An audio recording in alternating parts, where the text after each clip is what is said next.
Nabi Hud alaihi salam.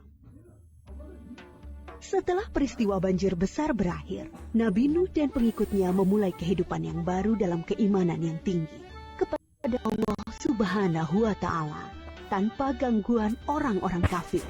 Keturunan mereka kemudian menyebar ke berbagai wilayah yang luas.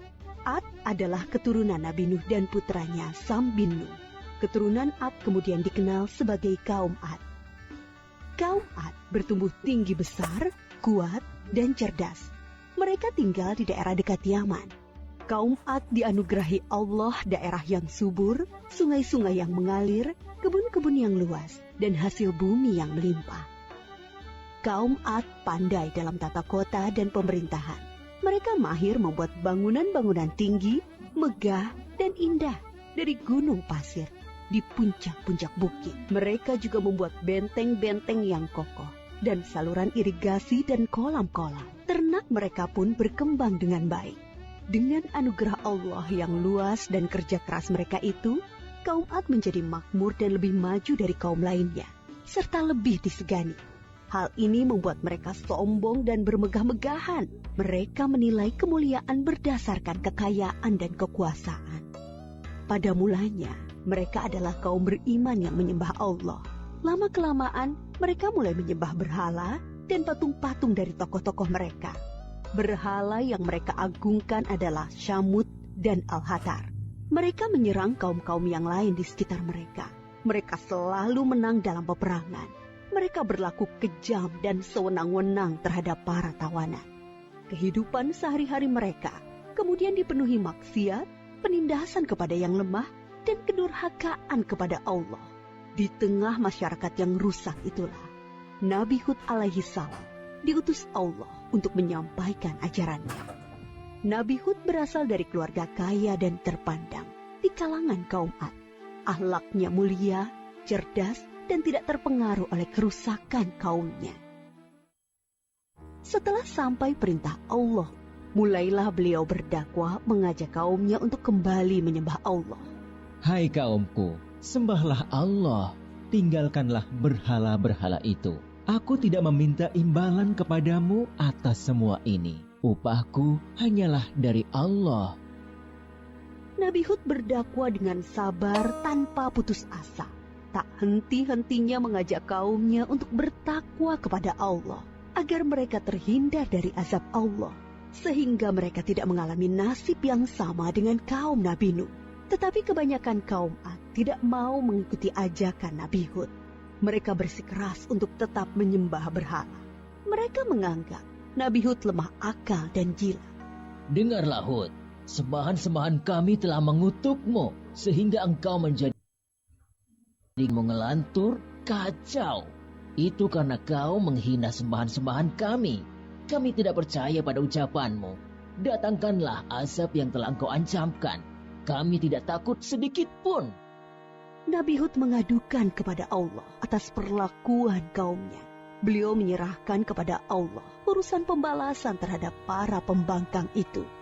Kemudian Allah menurunkan musim yang panjang, yang membuat sungai-sungai dan sumur-sumur menjadi kering.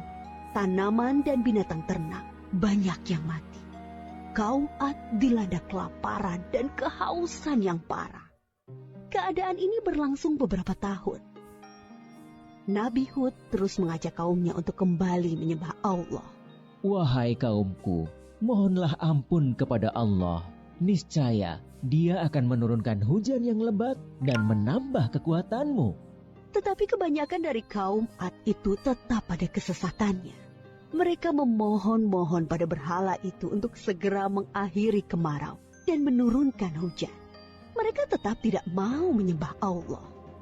Akhirnya tibalah ketetapan Allah, yaitu azab yang diancamkan kepada mereka. Muncul awan hitam membentang di langit. Gumpalan awan hitam itu sangat tebal dan luas.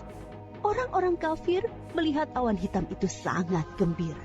Mereka berlarian sorak-sorai menyongsong awan itu. Mereka mengira hujan lebat akan turun sebentar lagi. Sesembahan kita telah mengabulkan doa kita. Hujan akan turun. Kesengsaraan kita akan segera hilang. Ternyata dugaan mereka salah besar. Gumpalan awan itu adalah azab dari Allah untuk orang-orang kafir. Terdengar suara gemuruh yang menakutkan. Bertiup angin yang sangat kencang. Angin itu dingin sekali rasanya. Orang-orang yang semula berkumpul menyambut hujan menjadi panik berhamburan mencari perlindungan.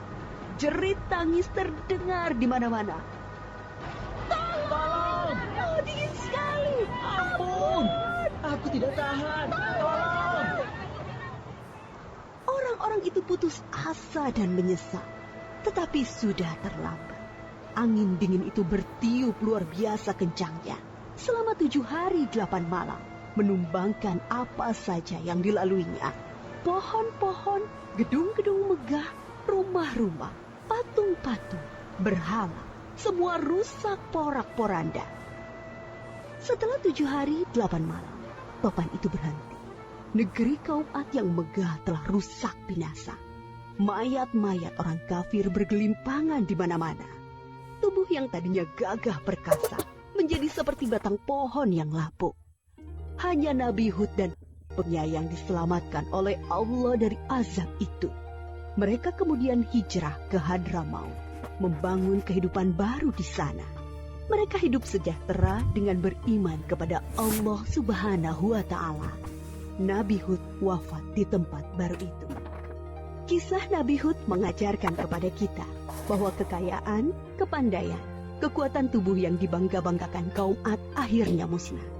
Kesombongan dan kesesatan kaum mereka mengundang amarah Allah. Kita harus menjadi umat yang maju dan kuat, tetapi jangan meninggalkan keimanan dan ketakwaan kepada Allah. Kisah Nabi